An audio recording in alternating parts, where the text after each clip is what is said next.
What is up, my fellow Slayers? Welcome back to the gaming commune. It's your boy Alpal. Now, while we are riding this hype train into update 6.66, I thought I could throw out another tips video, and this time we're going to be looking at PC tech that we can utilize on the console. So if you're looking to up your game, then you've come to the right place. And while you're here, you might as well subscribe, right? I mean, I don't see why not. So let's get right to it.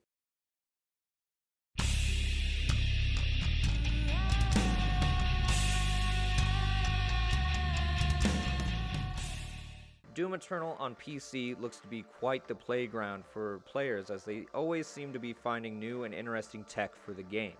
Some of it is technically, well, impressive, but pretty difficult on a controller.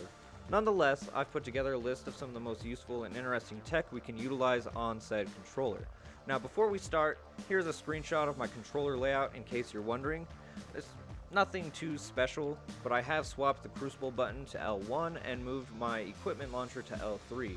I should also note that I use a 4-button paddle, though that doesn't necessarily affect any of the tech that I'm bringing to you today, aside from maybe, I guess, the mobility stuff. But if there is a better layout for the tech in this video, please share that with us in the comments down below, and let's just get right into it with some of the mobility tech.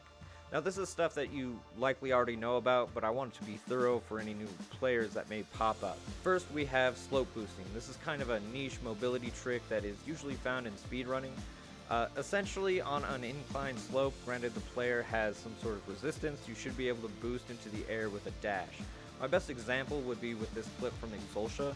We can skip an entire platforming section by jumping to this point here, running up against it, and dashing to boost into the air toward the ledge above. Now, there are many areas in the game in which this can be done, but it is primarily used to skip certain sections of the game. And for the best examples of this, I recommend watching a glitchless any percent run or a 100% Ultra Nightmare speed run.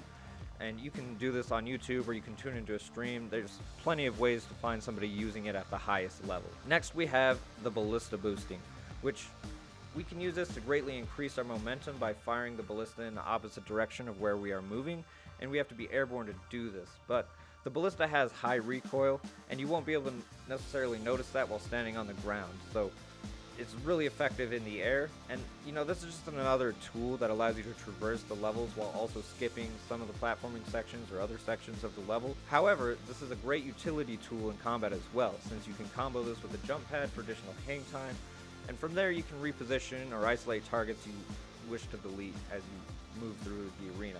Now, on console, these two are probably the easiest to practice and experiment with. There's not a whole lot of requirements there. You just have to find either something that you think you can slope boost off of, or just kind of practicing in an arena, finding those jump pads where you can use the ballista, get some extra air, and then you can see what you're kind of capable of from there.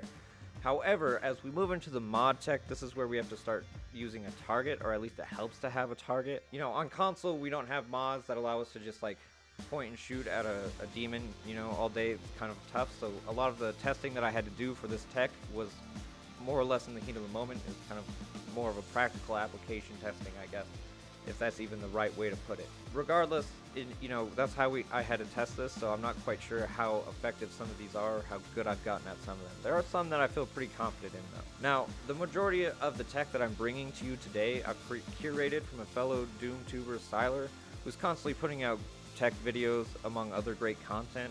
Now, I'm not sure if he, you know, I'm not saying that he's like discovered this stuff. I'm not sure if he just like refines it, figures out how it works, and puts it up.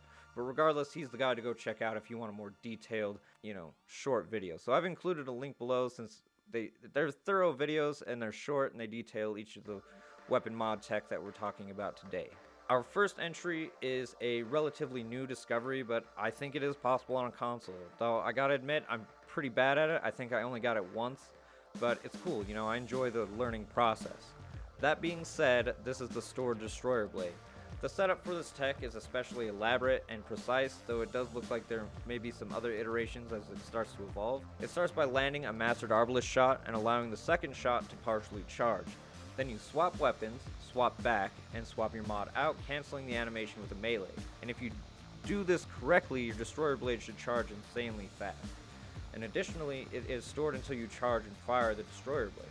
So this can be useful if you are considering setting up for the next encounter, but I gotta say it's pretty difficult to pull off in the middle of a fight due to the amount of inputs involved and the timing required. So it's not entirely practical, at least not yet, but if you can get the timing correct, then you can enter any encounter with a stored fast destroyer blade. Next, we've got the Yeet Blast. In terms of just raw inputs, this is relatively simple. However, because of the controller layout, it can be a bit awkward to utilize. You need at least one charge on the Heat Blast mod to make this work, and you also have to fire at least 8 shots of the plasma rifle for the tech to work. By filling those requirements, you will fire your plasma rifle, swap while firing, and immediately pressing your alt fire button, and this will discharge the heat blast post swap, and it effectively increases the damage. Now, depending on the charge your plasma rifle has, you can do double, triple, or quadruple the damage compared to a standard heat blast discharge, if I remember correctly. Now, I really like this tech, and it was pretty simple to learn, but because of the controller layout, it feels pretty awkward. You basically have to T-Rex the controller in order to fire and weapon swap at the same time, and that in my experience, that made my gameplay a little bit clumsy. But nonetheless, it is available, and with the proper layout, this could be a very useful tool.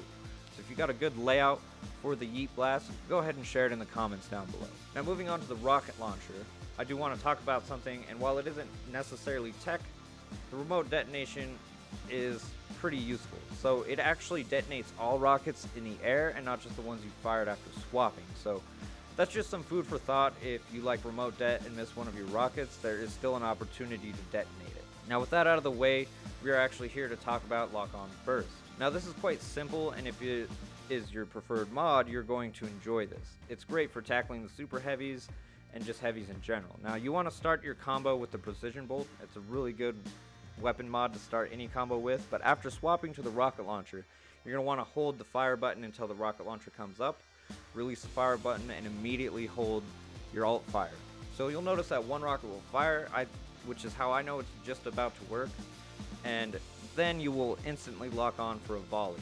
And then once you continue to hold the alt fire button, it will target that same demon again, and you will be able to launch a second volley. So essentially you get 7 rockets fired, 6 of those rockets are locked on to one target, and so you can really burn down tyrants and Barons of Hell very quickly with this. I would say those are probably the best targets for something like this, considering everything else is either a little bit more evasive, or once you get to a point where you can use the lock-on burst, it really doesn't take that much in terms of ammo to finish them off. So now, like I mentioned, this is super great for super heavy demons, and unlike the destroyer blade tech, it's much easier to slot into your playstyle. Now finally, we are going to take a look at the sticky bomb quick swap. Normally, when swapping to the sticky bomb, if that's your preferred shotgun mod, you have a slight delay to fire the sticky because you have to aim down sights first, and then there's an additional delay after you fire before you swap back to your previous weapon. So this makes mixing the sticky bomb into your rotation a bit clunky in my opinion, at least if you're trying to just fire a single sticky bomb shot. So we're going to make it a little bit faster. So going back to the precision bolt as our starting weapon, after firing and continuing to hold both the alt fire button and the fire button, allows you to fire a sticky bomb instantly and allows for a quick switch after if you got your quick swapping down on console anyway. Now this to me feels very similar to the DKSMS from Doom 2016, which was insanely easy to do with a controller. Now I say similar because of like the way the inputs are set up in terms of how you use DKSMS on a controller and how you use the sticky bomb quick swap here. I just didn't want somebody to think that maybe I was comparing firing a fast sticky bomb to a siege mode Gauss cannon. So, you know, you never know out there, you know what I mean? Now, that being said, this makes the sticky bomb precision bolt combo just utterly devastating for fodder and heavies alike. And if you play like Shroud and can nail your headshots, you can easily destroy low tier heavies and even some of the more difficult heavies with just these two weapons alone. You know, fodder doesn't stand a chance either. You know, it went wild with fodder in the Taurus Mod Master level, which I think is an excellent training ground for some of this tech. But you can just fire down range and just start taking out fodder. And then also, you know, there's some fodder that if they're in the blast radius of your sticky bomb, you can actually put them in a stagger state so you can get a glory kill. So there's a lot of cool like things you can go from this, but it's just really good at just cutting through a lot of things. It's a lot of burst damage, and honestly, I just really think it's fun. Now personally, I think that the sticky bomb combo and the lock-on burst tech is kind of the best for players to adopt on console, considering how easy they are and how easy they are to implement. and it's something that we can do on a controller. Now, I'm sure I didn't do this complete justice, so go check out Sylar's channel for a more in-depth and brief discussion on some of this tech, and take some time to experiment, and hopefully you can find a place for them in your playstyle.